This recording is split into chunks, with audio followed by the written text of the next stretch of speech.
Radyo Pilipinas, 738 AM. Time to celebrate kulturang Pinoy. Tradisyon, musika, sining, literatura at iba pa. Anything and everything fun and Filipino. Ito ang Pinoy Kultura. Naalala ko, nung bata pa ako na namamasyal kami sa Fort Santiago sa Intramuros. Ito ay ginawa noong 1571 bilang kuta o fortress ng Spanish governor na si Miguel Lopez de Legazpi. Isa ito sa mga napaka-importanting historical sites sa Maynila. Marami ang nagbuwis ng buhay dito noong kapanahunan ng mga Kastila at noong World War II nang ginamit ito ng mga Hapon bilang kulungan ng mga Pilipino at Amerikanong kanilang nahuli.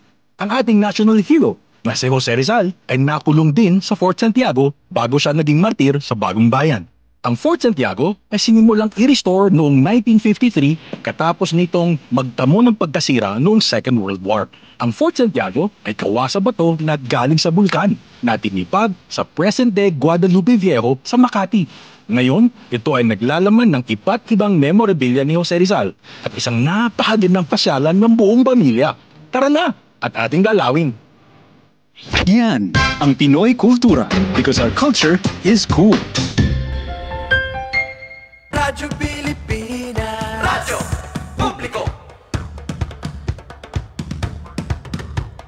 Radyo Pilipinas, Radyo Publiko.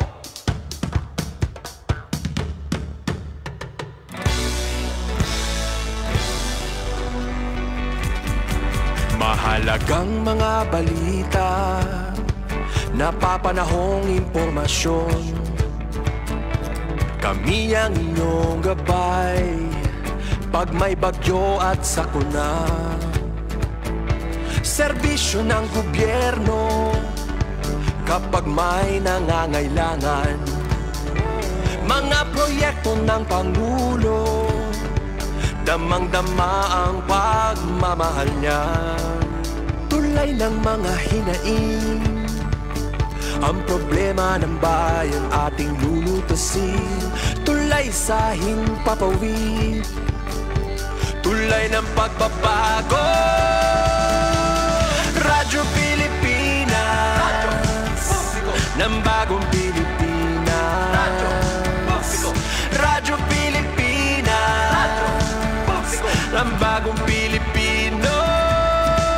Mga proyekto ng Pangulo, damang-dama ang pagmamahal niya. Radyo Pilipinas, Radyo Publiko, ang boses ng Pangulo.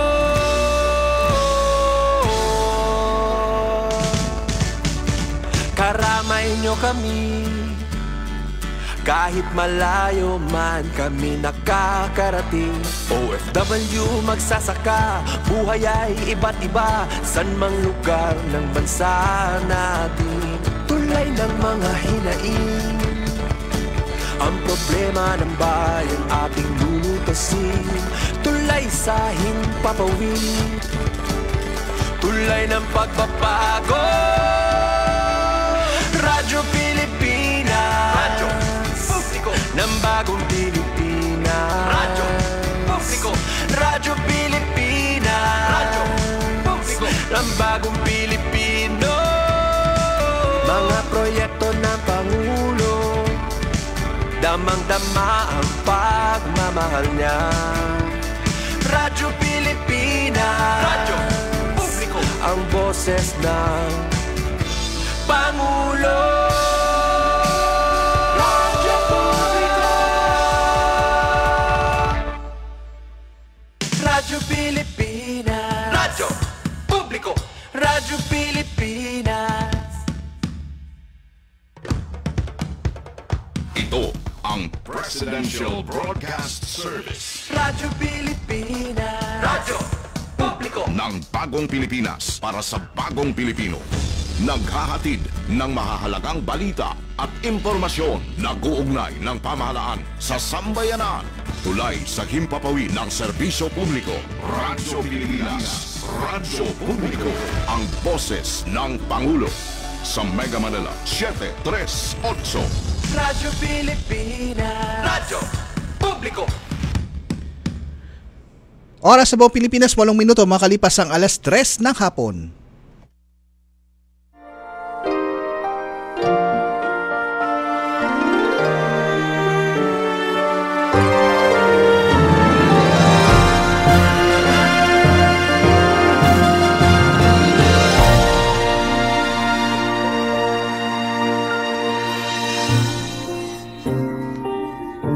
Isang magandang hapon po sa inyo lang at welcome to tayo sa ating programang Kalinga Hatid ng Red Cross dito po sa Radyo Pilipinas, Radyo Publiko. Ngayon pong ika-25 ng buwan ng Mayo. At kamusta po ang bawat isa sa inyo? Ito po marahil ang huling linggo ng buwan ng Mayo dahil sa susunod na linggo ay Hunyo na po. At nasa kalagitnaan na tayo ng taon. At syempre inaanyayahan namin kayo ngayong napakainit na hapon sa ating programa hanggang alas 4 po tayo ng hapon. At tayo po ay napapakinggan sa For the Box at sa TV Plus. Sa TV po yan 43 to 45. At tayo rin po ay napapanood ng live sa ating Facebook. Paki-like and share. At mag-comment po tayo sa ating mga talakayan ngayong hapong ito.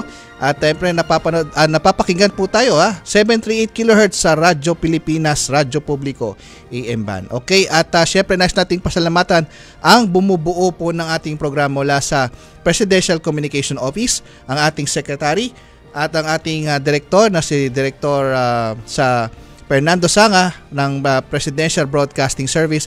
Kasama yan ang ating iba pang mga kasama dito sa programa, ang ating station manager Sir Alan Alyanige, at si Sir Ray Sampang at si Sir Maki. At sa technical side, Sir Oli Lopez at si Ma'am Joy Timidan.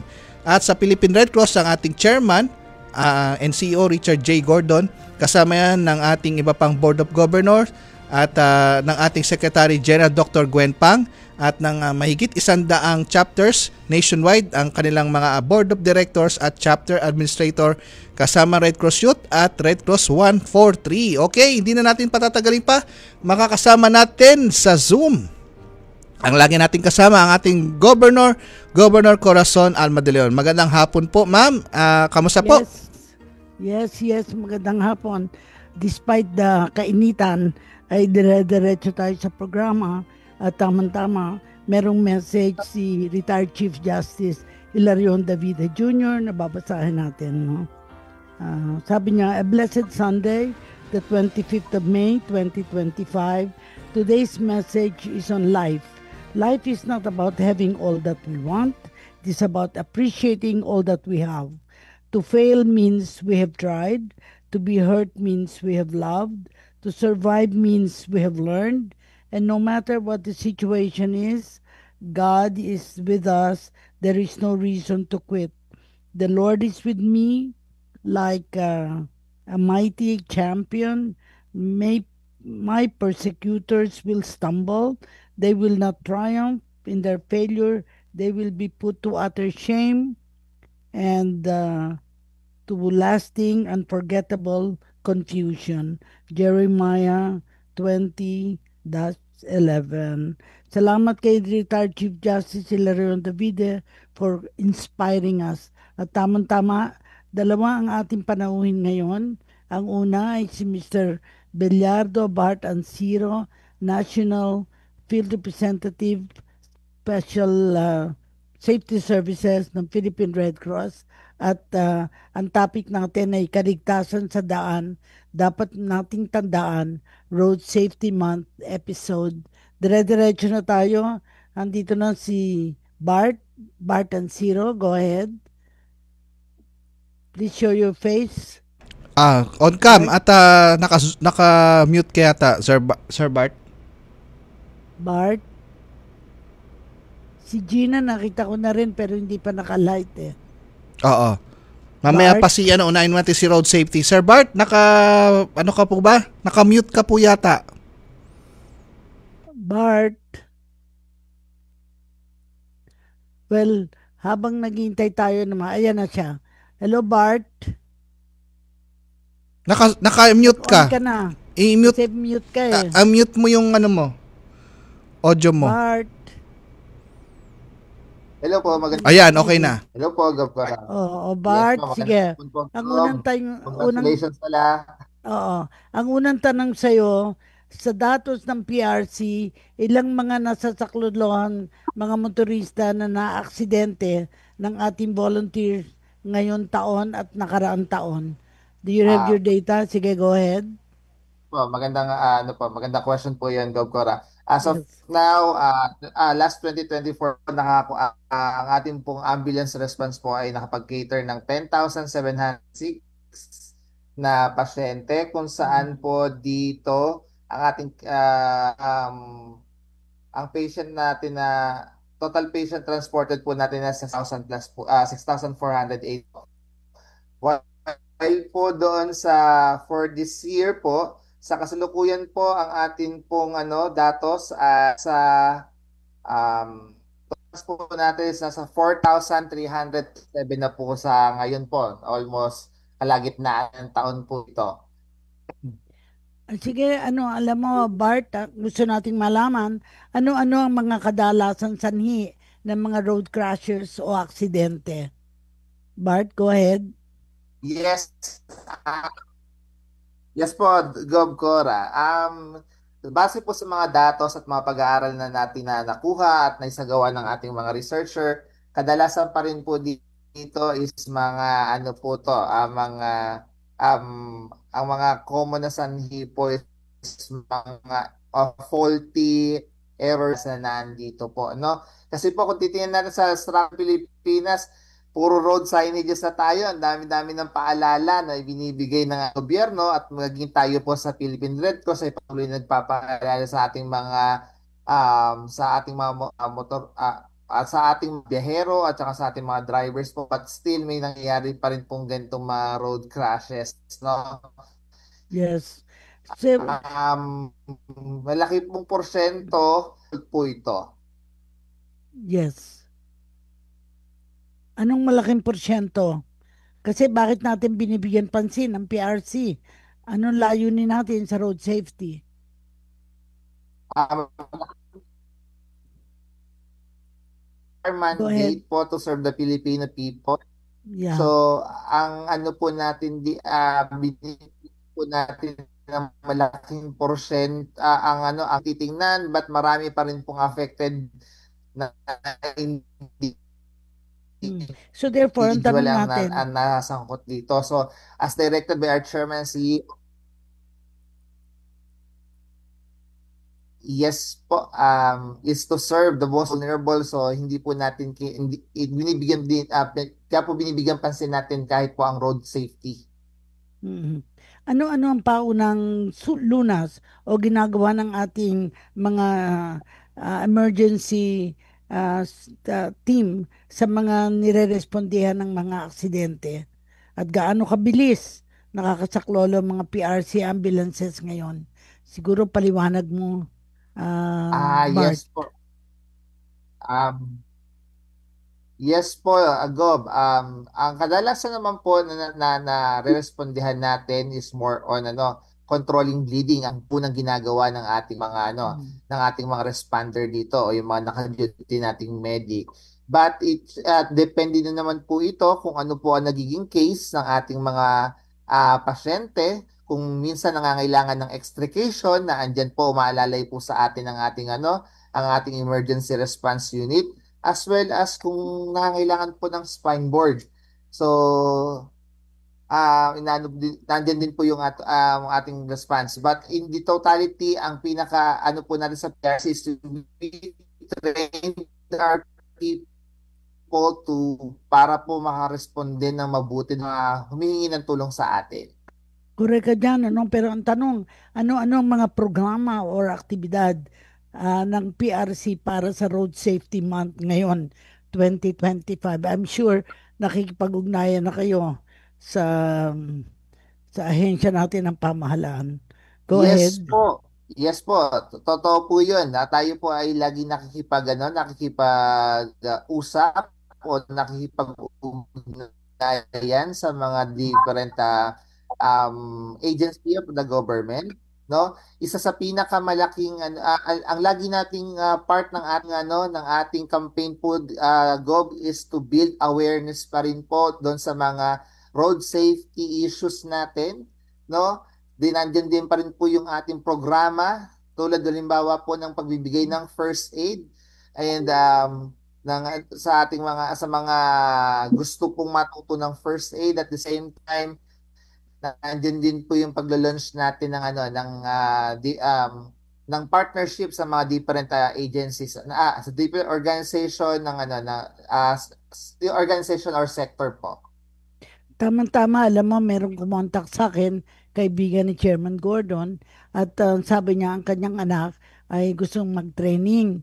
1 month daw mag-aaral mag-drive, and the second month ay magte-training sa safety services. Ang sabi ko nga, alamin natin kung saan may training kasi parang ano lang siya, on his own, gusto niyang matuto at babalik naman sa Amerika. So siguro ang tanong ngayon sa iyo ano-ano ang mga naging challenges ngayon ng mga EMS natin, ng PRC, ngayong may COVID-19 kapag sasaklolo o ire-responde sila sa mga aksidente? Anong panawagan natin para makakaresponde? Yes po. Actually, Gov Cora, the initial action po talaga ng management during on the onset ng COVID-19 is to protect the EMS personnel. Paano na kung mahahawa yung ating mga EMS personnel? So, ang ginawa po is nag-provide po kagad ang PRC ng mga protective equipment that could protect EMS personnel. No po? Plus, nung nagkaroon na po naging available na po ang vaccine, isa po sa naging priority ng PRC is bigyan ng o administer ng vaccine po sa ating mga EMS personnel para po protektado sila. Hindi lang po sa PPE, but yung kanilang natural na immune system is maprotektahan po sila. Okay. Napakahalaga yun at kasama mo dito sa pag-interview natin ay inimbita rin natin yung si Gina Biendiva, Volunteer Mother First Aider, Philippine Red Cross Pasay City Chapter, duty at Light Rail Manila Corporation and MRT. Interesado tayong ma-interview si Gina, pero habang wala pa, ay tatapusin natin yung mga katanungan pa sa'yo. At isang gusto kong malaman sa'yo, paano ka napasama sa Red Cross at naging National Field Representative ng Safety Services? Ano yung kwento mo? Sige, go ahead. Yes, Gov. Actually, Gov, nagpunta ako sa PR. Bakit ako napasama? Naghanap ako din ng training, Gov, ng First Aid and Basic Life Support. Actually, part ng aking portion pa is magkaroon ng ganong klase ng training. And nung nag-training ako, napakinggan ko kung paano ba nagwo-work ang Red Cross, especially sa mga sa community at saka sa during times of emergency. Dyan po ako na medyo na-encourage na sumali sa Red Cross. So, yun, sa under ng safety services, yun po, tulad ng mga questions, naging laman din ako ng ambulance. What I mean is, naging first task ko sa Red Cross is yung mag-ambulance crew. So, yung mga nagre-responde, yan po yung naging isa sa mga primary role ko. Until such time na medyo nagtagal-tagal sa Red Cross and then nagkaroon ng opportunity for walang pagdadalawang isip, I grabbed the opportunity. So until now, celebrating 12 years in Red Cross na nandito pa rin po. I'm happy for that kasi para sa akin, napakalaga yung training ng mga nagsisilbi lalo na sa ating safety services, di ba? Ang word na lang is safety services. Gusto natin maging safe, not to have any accident. At kung may accident man, ay minimal lamang at karakaraka ay mabibigyan ng lunas. Sa karanasan mo, Bart, and I think bago ko interviewin si Gina, ano yung karanasan mong hindi makakalimutan, Bart? Unforgettable experience. Go ahead. Sa akin, hindi ko malilimutan, hindi po yung actual na pag-responde, turo ko ng first aid and basic life support. Hindi ko malilimutan parate is yung pag nagpapasalamat po yung mga taong natutulungan natin. Na despite of the exhausted daily routine na ginagawa natin, lalo na kapag nagre-response at nagtuturo, at the end of the day, nawawala yung pagod natin kapag mayroong isang sa akin hindi ko inaano na yung response kasi that's part of of my role talaga is mag-response talaga, but inakantig talaga sa akin at mas nag-strike sa akin is yung every time na may nagpapasalamat sa akin dahil natulungan po natin sila. Yes, para sa akin, yun ang affirmation na sinasabing nakatulong kayo. Kasi hindi naman magpapasalamat ang mga tao pag feeling na, wala namang ginawa sa amin. So, kahanga-hanga yung ganong reaction, Bart, dahil nais natin na ang programa natin ay makarating talaga sa mga taong nangangailangan. And I'm very happy na ikaw ay happy dito as National Field Representative ng Safety Services, no? At siguro ang huli na lang tanong what kind of a future do you want to see sa atin sa Philippine Red Cross? Ano pa yung gustong matutunan? Ano pa yung gustong mapag-aralan para maging lubos na ang yung stay sa Red Cross? Go ahead. Meron ka pa bang gustong matutunan? Kung hindi, babalikan na lang kita. Unang dapat Go ahead. Una. Go ahead. Siguro po yung compassion in serving the humanity. Yes. Yun po yung magandang matutunan. Kasi kahit pa anong minsang may bigay sa iyo ng Philippine Red Cross, kung wala ka talagang compassion in serving the humanity, baliwala ang lahat. Well said, well said. Punta naman tayo kay Gina, no? Gina, mag-appear ka na sapagkat ang interview ko sa iyo ay bilang volunteer mother first aider ng Philippine Red Cross, Pasay City Chapter, at duty at Light Rail Manila Corporation and MRT. Wow, kahanga-hanga, Gina. So magpakilala ka muna, taga saan ka, anong pangalan mo at saka pangalan ng iyong asawa. Why gusto nating mapasalamatan ng iyong asawa for allowing you to do the kind of volunteer work. Go ahead, Gina. Gina Bien, yes. Medyo alisin mo yung mask. Alisin mo para marinig ka. Go ahead, Gina. So, paano yung nangyari si Buda? Aha. Ano naman ang... Oo. So, ano yung kasalukuyan trabaho at yung trabaho ng asawa mo?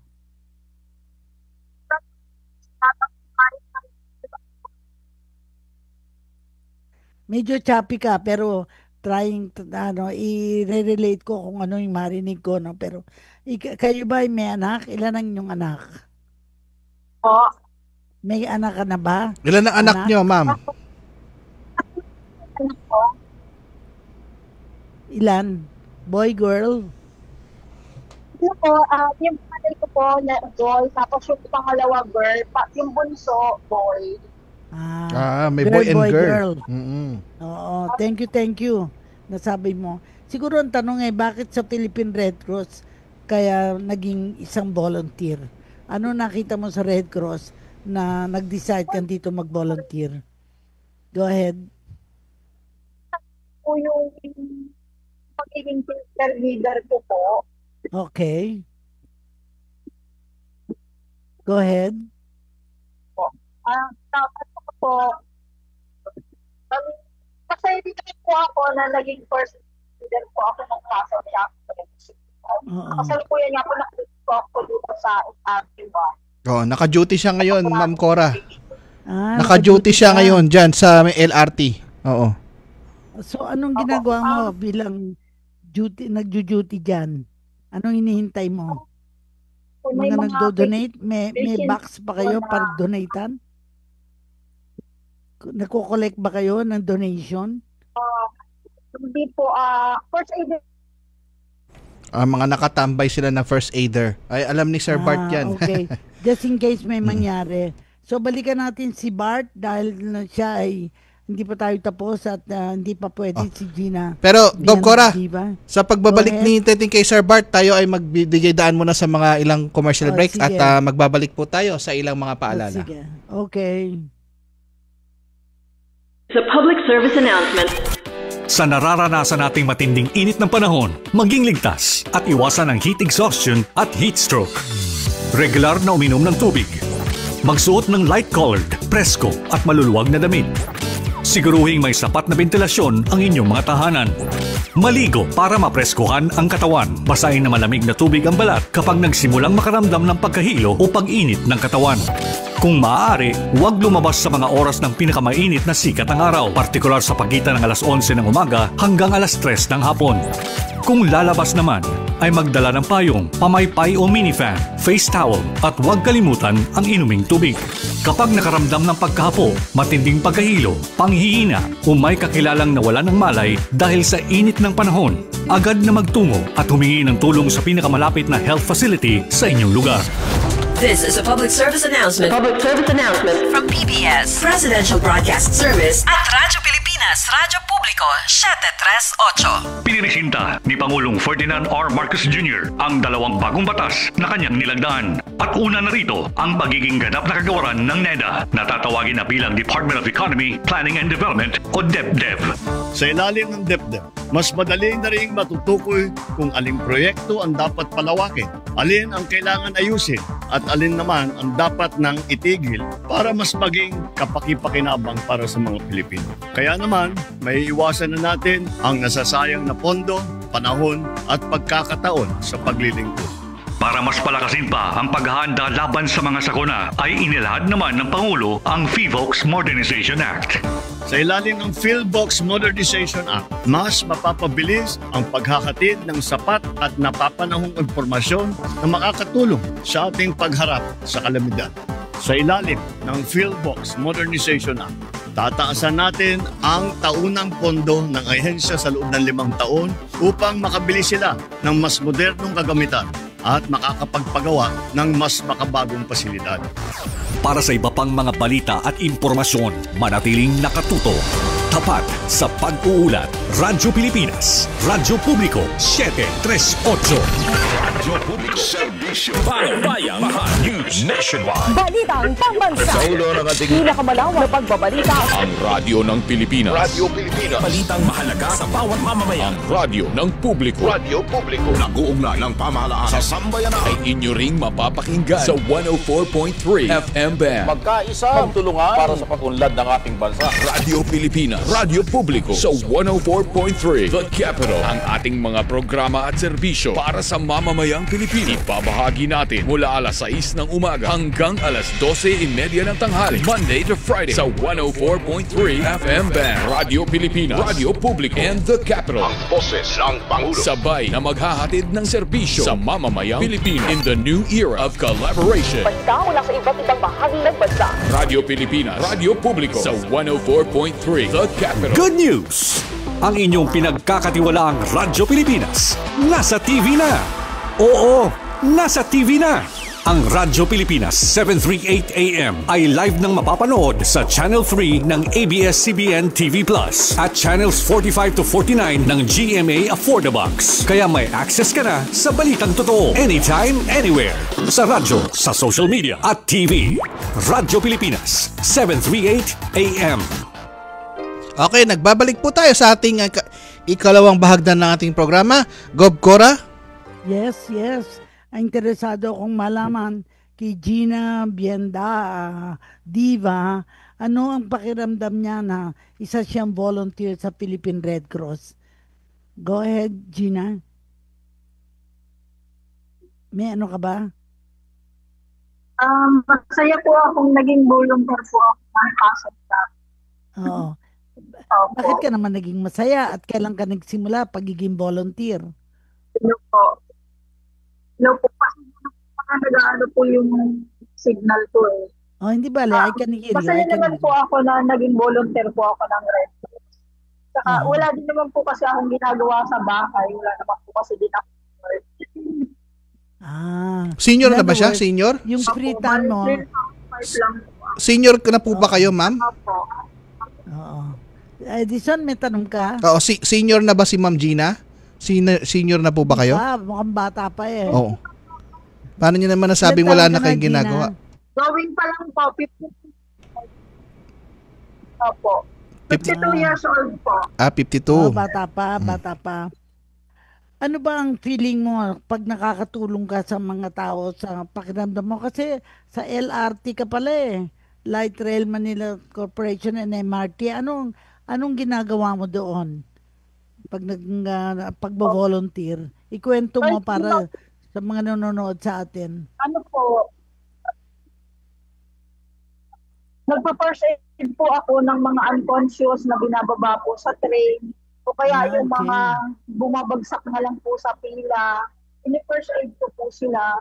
At saka po yung inaabutan na po ng panganganak. Oo. Nagawa ko na rin po siya dito. Pero nag-training ka muna bago mo nagawa yun, nag-training ka muna, hindi ba? Caregiver po ako. Caregiver. Caregiver. So in other words, now that it is a volunteer work, hindi ka naman sinusweldohan dyan, pero nakakatulong ka sa mga tao na maaaring parang himatayin. Naman po ako sa ginagawa. Yes.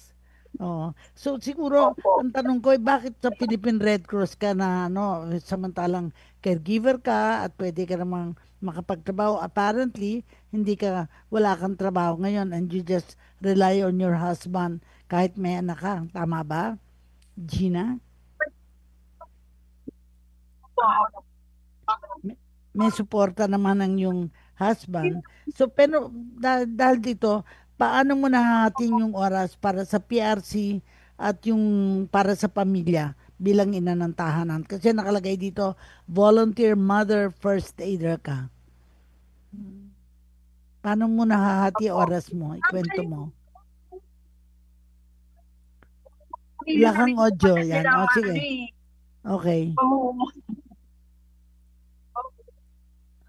Opo. Bali, yung mga anak ko po kasi, may mga sarili na rin po silang pamumuhay. So, bali, sarili ko na lang po halos ang iniintindi. Okay. Opo, kaya parang nag-i-enjoy po ako dito sa sanitarian po ng Philippine Red Cross. Okay. Kasi parang ibig sabihin, masaya po ako na may yung mga na na-recover ko. Masaya po ako. Oo. Kasi kapag may natutulungan kang mga tao, ang pakiramdam mo ay masaya ka kasi nakakatulong ka na, nagbibigay pa ng kasiyahan sa iyo. Nais mo ba ipagpatuloy ang pagiging isang volunteer sa Philippine Red Cross? Gusto mo pang ipagpatuloy? Ako, ibibigay ko sa Philippine Red Cross. Okay. Kasi ikaw ay nasa Pasay City chapter. Oo. Kasi doon ka nag-duty sa Light Rail Manila Corporation. Sa ngayon ba nandiyan ka sa istasyon? Wow, talagang action, no? Talagang on a Sunday. Tamang-tama. Siguro ang tanong din sa'yo, nais mo bang ipagpatuloy ang pagiging volunteer? At pwede ka bang encourage pa ng iba na para mag-volunteer din sa Philippine Red Cross? Gusto mo bang... Yes po. Actually po, yung iba po mga agent dito, parang nag-touch po sila. Okay. Oo. Siguro, ang tanong mga first aider. Oo. So, anong challenge ngayon sa inyo? What do you want to happen for you para lalo pang umigting ang yung pagbo-volunteer? Anong hinahanap mo pa? What do you want to happen to you?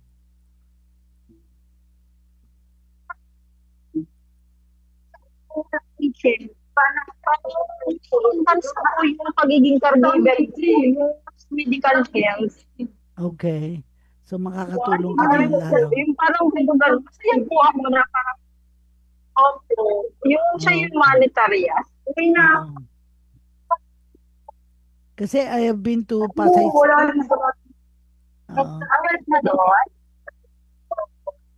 Ito ko lang. Oo.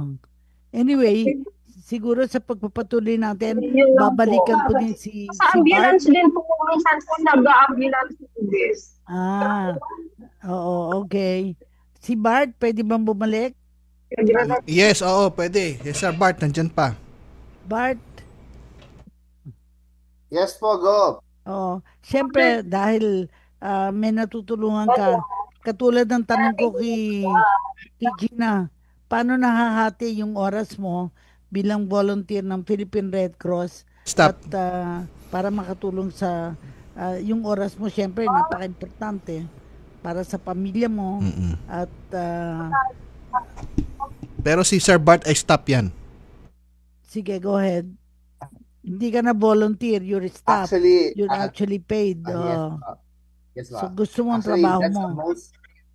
That's a very challenging job when it comes to sa buhay natin as Red Crosser. No? We have Ikaw ba- to divide our time with our Okay. family, and then of course yung natin to serve the humanity as a Kasi hindi ka na volunteer eh. do You're a paid staff, di ba? Yes po. As a staff, we are, ang lagi nga natin sinasabi, ang pagiging staff lang naman natin is until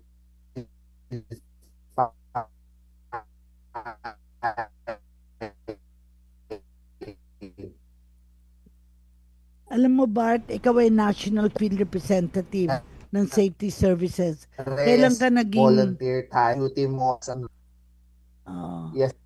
Kailan ka naging... Kasi dati volunteer ka, pero ngayon staff ka Staff na. po, bali. Kailan ka naging staff? Yes po. Kailan? 2016 po nung ako yung staff. 2016? Pero wala ka pa sa central office. Yes Saan ka po. pa assigned? Sa national headquarters po ako National headquarters assign na. na noon. Pero taga saan ka? Taga Opo, saan ka, saan ka nakatira? I'm taga Cavite po ako. Then ayun po ngayon po is nasa Manila na po nag-stay. Okay. So, bali nakatira ka na sa Maynila, hindi na sa Cavite? Yes po. Yan, galing.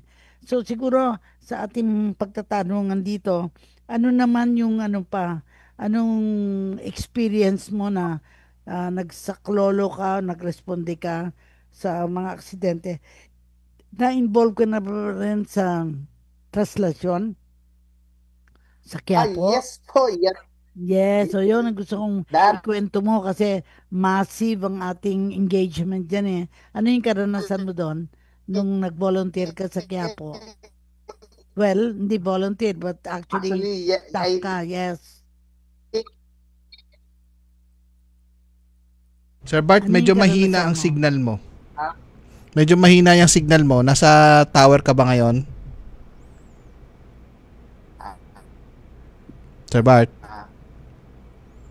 Di bale, pag meron si ano na lang, si Gina, balik tayo sa'yo, Gina. Paano mo naman, ikwento mo naman pangalan ng yung mga anak para ma-honor naman natin siya at saka yung asawa mo. Ano pangalan nila? Yung asawa mo. Ako po. Yung asawa mo, ano pangalan? Ako po. Okay. Yung mga anak mo, ano pangalan?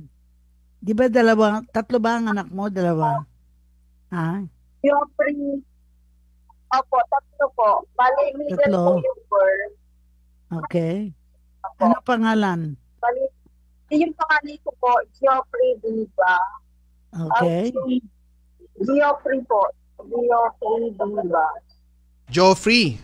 Tapos yung babae po, Julia Diva. Jeline. Yung bunso, George. Diva. George. Yeah. So, ang gaganda, parang pangalang artista. Ang gaganda ng mga pangalan. Baka may future sila. Geoffrey po, tapos George. George, okay. Siguro ang Bunso. tanong ko sa'yo, paano ka naging caregiver? Nag-training ka ba na pagiging caregiver? At ano naging karanasan mo pagiging caregiver? Go ahead, Gina. Yung legal sa TESDA. 6 months. Medyo nawawala ka pero paliwanag mo na lang kung saan ka na, ilang taong ka na naka-experience maging caregiver. Ilang taon ka nang naging caregiver, Gina? Oh. Narinig mo ba ang tanong? Hindi masyado. Sige. Hindi na natin. Oo. Oo. Edison, Opo. Baka may mga balita na gusto mong marinig. Hindi, balik tayo doon kay Sir Bart kasi medyo ang patungkol sa road safety, Gov Cora, kasi ito ay ating binibigyang pahalaga dahil sunod-sunod ang mga nangyayaring mga road crashes sa atin at siguro nung mga kamakailan lang ay merong isang multiple accident na nangyari diyan sa may Cebu, sa may Marcelo Fernand Bridge at syempre sa airport. Opo, namatay na bata. Opo. At saka ito pong yung nangyari sa Esitex kung saan ay mahigit 10 yung namatay yata doon sa loob ng isang van na naipit ng isang bus na sumalpok doon sa sa isang ay dahil pinag-usapan natin to, Gob, dahil pinopromote din natin, katuwang nitong ating road safety is yung safeguard natin, di ba, Gob Cora? Yes. Opo. Yes. At syempre dito matutulungan na kayo, nakatulong pa kayo sa Red Cross, ha? Yes. At siguro Sir Bart, tama po ba ako? Karanasan nila. Magkwento kayo yung karanasan ninyo pagtulong sa katulad sa road safety at paano ba nagte-train ka ba? Nagte-train ka ba ng mga road safety sa sa ating mga chapter, sa ating mga volunteer, Sir Bart? Yes, sir, ang safety services naman talaga continuous ang commitment naman talaga sa pagte-train and pagbibigay ng mga information regarding road safety, no? Hindi lang information but we want the public to be engaged sa mga ganitong mga usapin. Hindi lang yung nabasa nila kasi pag sabi natin nabasa lang, baka minsan walang action, but ang gusto natin sa Red Cross is maging sila may pakialam sila doon sa mga issues na to. So kaya we keep on reminding the people, we keep on bringing this topic para hindi lang kapag may na-aksidente or nagkaroon ng road crash, saka lang nagiging issue itong mga to. Lagi nga na sinasabi na ang issue ng safety lagi dapat ang utmost priority. Hindi ito yung kung kailan lang may nangyari, saka lang natin sila kumbaga bibigyan ng pansin. So dapat ang safety is laging our priority kasi buhay ang pinag-uusapan natin dito sa road safety. Oo. May team yan, ha? May team, tama. Alam mo ba kung ano yung team ngayon ng road safety for 2025? Ang road safety team ngayon ay medyo sa sige, metodiko ka. Yung drive to protect yan, na 'di ba?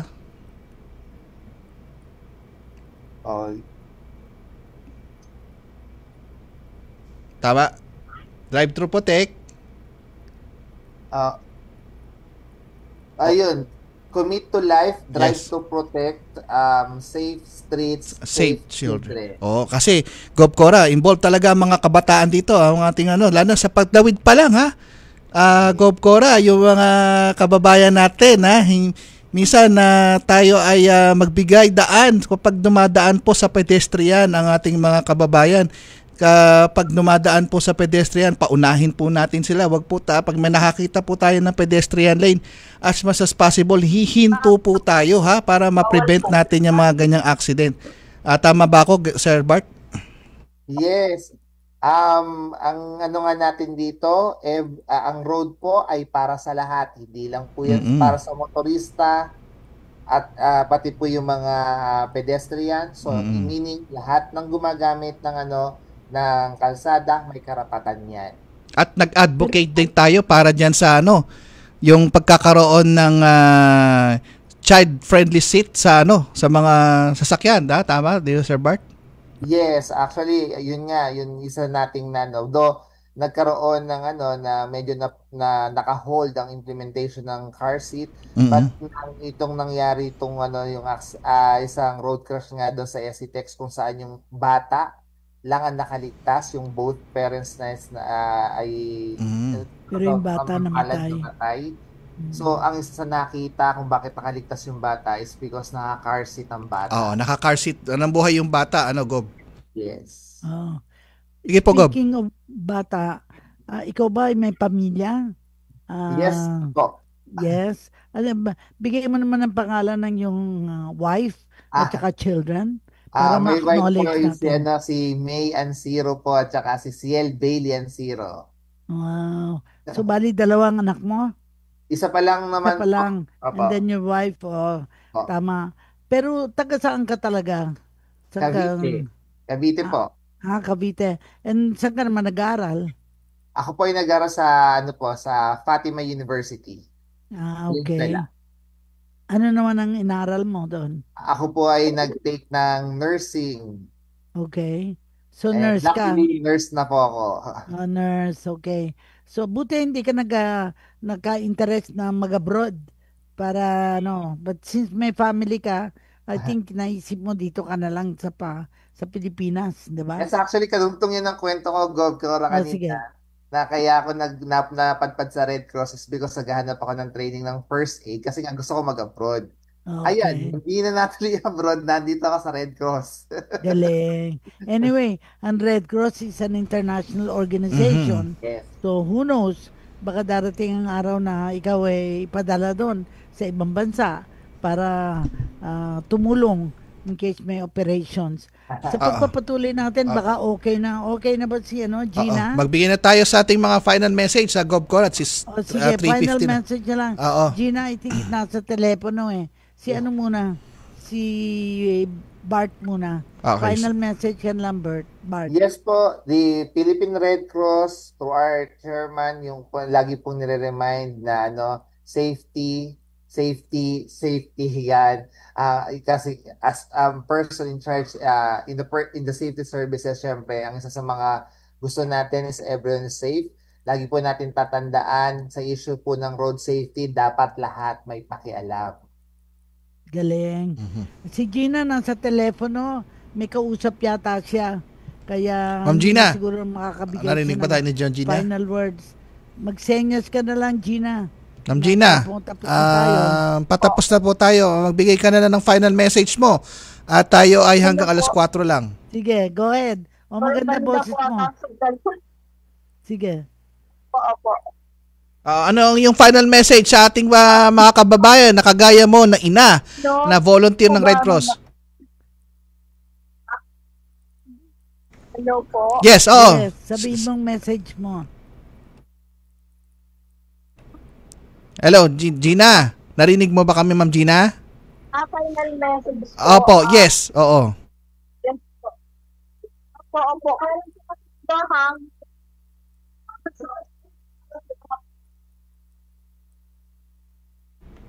Hello, Ma'am Gina. May kausap yata siya. Hindi, tayo. Opo. Tayong kausap niya. Ma'am Gina, ano yung final na message? Opo. Wala po, nagahak po kasi